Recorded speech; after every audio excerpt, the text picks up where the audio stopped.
But we still have 10 more laps of action to come your way, provided by the M Performance Racing Series classes A, B, and C. And the reason for the change up there, I found out from Bennie Luyt, is because of the size of the fields.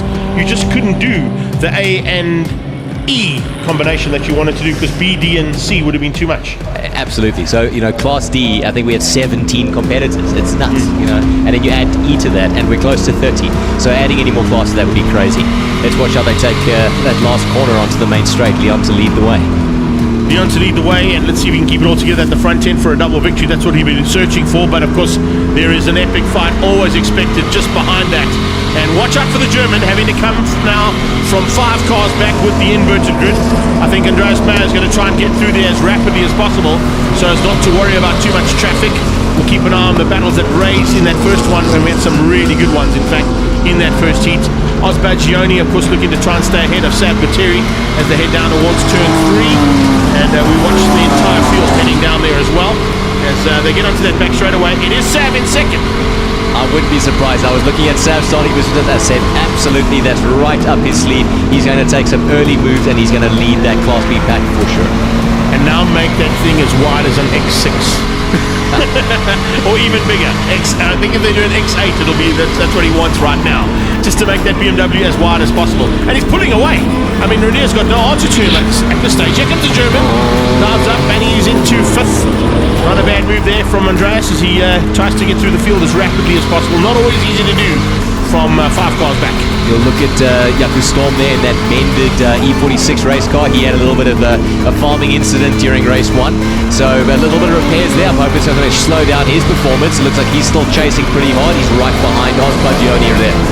Yeah, and love the fact that he got a chance, you know, to be bumped up. And of course, with that duct tape and zip tie repair work done, if you can't do that, you shouldn't be racing. You've got to make sure that there's at least about 2 bags of zip ties and 4 rolls of duct tape in your toolbox at all times. If you haven't got shares and duct tape, you're doing it wrong.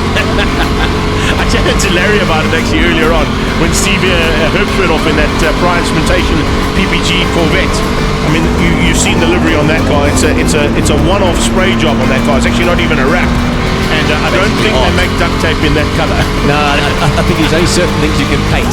Yeah, exactly. So Sab's still leading that nicely. He's getting a lot of pressure from Renier Smith over there. Neck right behind, and of course the German putting a huge amount of pressure there. Heading up Class C, we've got Gary Martins, a diesel-powered M2. Oh, you spotted that. I was about to get there. Listen, I'm going to go, and Nick is going to take you to the end of the race day. It's been great to be here, but no, only kidding.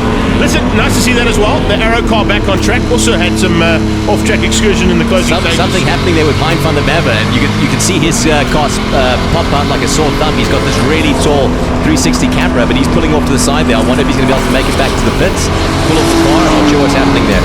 Something went wrong there dramatically for him. Drew would finish his machine off as well, so there goes Storm for the second time. Is that going to be the left-hand side? Now we're going to do the right-hand side of the car. Hope he at least makes it balanced. If he can get it back on track, that's more important right now for him. Let's have a look and see if we pick up on that red car in the back. And there comes the diesel.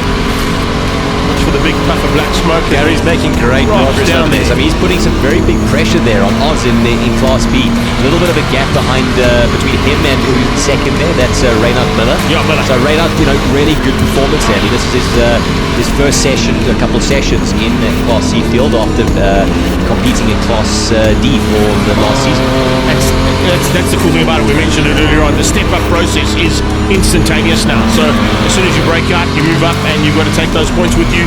You take the times with you, and you find yourselves fighting with cars that you're not usually in close attendance with. So it takes a while to get used to that. I think Van was mentioning it as well. He was saying, he's back a little bit to get up to the pace of certain drivers. We saw that with Ari as well earlier on. You were involved in it, so you wouldn't have seen it behind you, but Ari van Heerden bumped up, and of course only managed to get up to 8th place, where he was contending for the lead earlier on in the day. New competitors, you've got to start learning your fellow race driver, because everybody races differently. You've got to understand what they're going to do and what they're not going to do. And it's completely different. Every race car behaves a little bit more differently, but so much more to drive.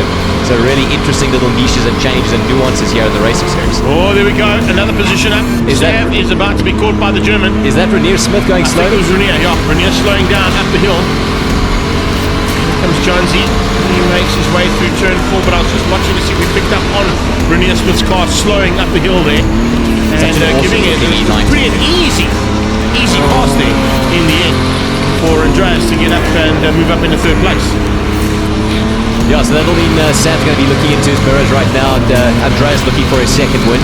I wonder what happened with Rene Smith's car there. It looked like he pulled over to the side, so I'm assuming this is going to definitely be some kind of mechanical drivetrain problem. Well, he still was classified crossing the line, so maybe just slowed up or a missed gear and just cost him a little bit of time. So let's see if he's able to stay in that position. He's staying with Mayer. If we look at the timing monitor in terms of the blue line that we follow, they literally sort of line astern in terms of their pace. So maybe just a missed gear. Oh, and here we go again. Third time lucky. Truwood seems to love that little varming patch over there, so I think Jaco's going to be very familiar with that zone. I'm sure the guys at LTR are going to be too happy with a number of repairs to reenact in that car. If you can't win the race, make sure you get on TV. And he's certainly done that on 3 occasions. So Gary's still doing a very good job. Oh, pity. There we go. Commentator's curse, Greg. Well done. Sorry about that one, Jakes. But yeah, there we go. Storm out of this one and parked on the sideline now. Now, Greg, was that Jaco or was that his son? Because Jaco got promoted through to Class C. It's senior. It's Senior pulled off. Okay. Senior pulling off there. I think junior is a little bit further back there. So unfortunately, it looks like senior might be out of this one. We'll get confirmation now as they go through to complete this lap and see if he drops by the wayside. The first couple of cars already gone through there. They're starting their next lap. There they go. Renier is back in there, so we didn't lose him. Great. Thought we might have. It's blue overalls, white helmet. Don't know if you picked up on that. I didn't recognize him. Okay. I must have. I think that is senior. I think you're right. No, I think it's possibly senior that's going to drop by the way. Sam's doing a great job there. I mean, he's dropping off the timing. Still leading Class B there, so fantastic job. I mean, we've got a couple laps still left. We're at lap 5, and the German isn't exactly in overtaking position just yet. I think the difference there is going to be, we've mentioned the fact that Sam runs that laptop on his left-hand side to make a quick adjustment to the power differential of that Sav speed machine. And it looks like Renier's coming back with a vengeance there. I think he's seen that little error. I'm not sure if it was car or driver related, but he's coming back with a vengeance. So I wouldn't be surprised if the German's going to start looking in his rearview mirrors not too shortly. That is senior for sure. There you go. Confirmation as he removes the helmet. Not happy about it, but unfortunately that's how things go sometimes. And today has been a bit of a nightmare there for him. Yeah, not the greatest weekend for Jaco over there. Really having trouble into corner 2. Let's hope Junior can play the role and bring the name back in. There's some maneuvering as well. Hilligen versus Jonesy. Who's going to pip it to corner 1? Yeah, here we go. Blue flags waving, but it's full position. Straight drag race between the E36 of Hilligen and Mark Jones and that beautiful yellow E90. Hilligen just making it through, but it's super tight going in here. Let's see what happens leading up to corner 3 and the drive up the hill. They get the power down there. Oh, that's a nice drive out of turn 3 there from Hilligen. He's pulled 2-3 car lengths there on Jonesy. So maybe just using the advantage he got from a slightly better line out of turn 2. It's not over there between those two, that's no doubt about it, and it's certainly not over here. Here we go. This is going to be Gutteri versus the German. There's a bit of World War II antics coming in here, eh? Are we allowed to mention that? Are we allowed to mention the war? Is it too soon? I did, but I think I got away with it. So that's getting really close. I mean, we're looking at 3 or 4 car lengths the previous lap. This is now 1 car length away. So Sam is going to be looking at all his rear view mirrors, side view mirrors right now. Let's see if he can keep it together. He's been running a great race until now. Let's see if he can hold the pressure. Listen, I'm hoping he does. I mean, the German is an amazing driver, and so is Sam. So it's going to be a big fight on there. Gary's still hanging on for the win here. This is great to see. You want to see that M2 perform like it has. If this is the case, he'll run that pace, of course, to Kyalami. Hopefully keep that pace up onto the hill at Samola. Absolutely. You know what a fantastic weekend for that Grease Monkey Motor Garage M2 diesel powered car. Had a lot of problems with reliability and issues before, and this race over here has just been performance and finding podiums and positions. Speaking of performance, well, he's about to start his penultimate lap there, if I'm not mistaken. Lopsha has just completed lap 8. I think I saw 2 laps to go board there, and I don't think it's quite refreshed here on our timing monitor. But Lopsha onto, yeah, thank you on that one in my ear. Confirmation on that. Certainly 2 laps to go for Leon Lopsha. plain sailing for him here, but unfortunately, as we mentioned in race number 1, not enough cars for him to score the full amount of points, so it'll be a slightly reduced amount of points scored because there's only 2 entered in Class A. That's right. We catch up back on that Class B battle. Not as close as it was the previous lap, so I wonder if the German has tapped off a little bit, or if Sam has found a couple more aces up his sleeve and enlarged that gap. This is looking very promising for a Sav Speed victory in Class B. Oh, this will be good to see. Great to have Sav back in the car to take a victory. Take nothing away from Salvi or Lorenzo. They're always fantastic to watch. I know Renz is concentrating a lot on the sim style of racing that he's so good at. But it would have been awesome to have all 3 of them back in the car. But to have Sav back in the car, always a good thing. Final lap started now from Leon as he heads down into turn 1.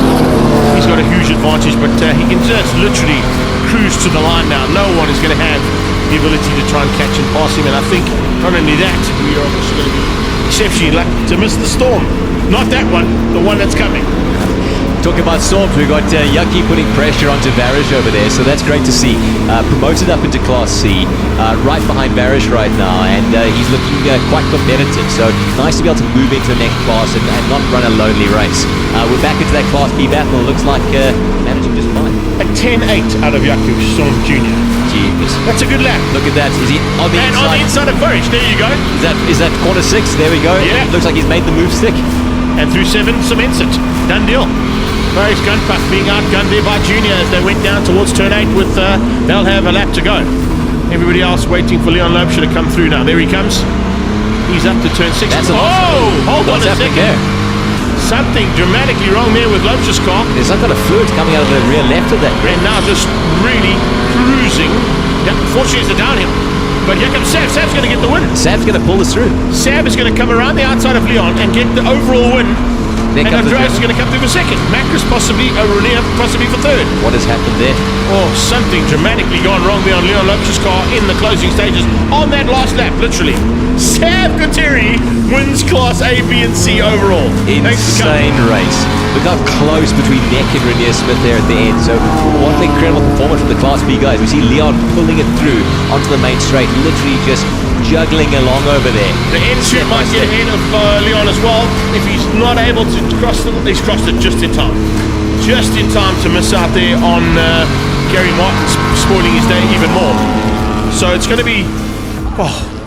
Leon's dropped down to 6th place overall from a comfortable margin. And that looked like it happened in corner 6. I mean, on the downhill, last little section, and now he's pulled off to the side over there. So that looks proper fatal for the car. I hope it hasn't damaged the internals. I'm just thinking, with the amount of fluid pouring out of that car, do you think maybe a hole in the fuel? I don't know. I never know. I think you're right, Greg. I mean, some fuel surge over there is just not enough to limp it home. Not enough to get him to the line and not enough to get him to take the victory. He'll still get the win in Class A, of course, even though he's classified down in 6th place. But certainly not where he wanted to be. Sav is going to be losing his mind. I want you to come and join me at prize giving, because I can tell you right now, Sav Guterri is going to go crazy at prize giving. It's going to be a party of note. Yeah. Mayer in 2nd, Renier Smith in 3rd, Nick Macris and beats out odds by Gioni. Gary Martins takes the win, and that's a good effort there for the M2 BMW. Bennie Luyt there in 2nd, so fantastic weekend from him. He pulled through the win in race 1. He's been in impeccable form. Remember, guys, this is a naturally aspirated M3 there, competing against mega turbocharged race cars over there. So Benny's been doing some fantastic work. We're just seeing some footage right now of Hein van der Merwe's car stricken on the side of the track over there. He pulled off a little bit early. But great result for Gary. I think the Grease Monkey Motor Garage team is going to be having a big celebration over there. 100%. Bennie Luyt in 2nd, as you said, and Reinhard Miller for 3rd for Class C. Once again, buddy, thank you so much for your time and for joining me in the studio. It's always a pleasure to have you here. We hope you've enjoyed all the action with us here. We're going to keep Nick on board as we just wrap things up here from the regional round 1 of the Extreme Festival.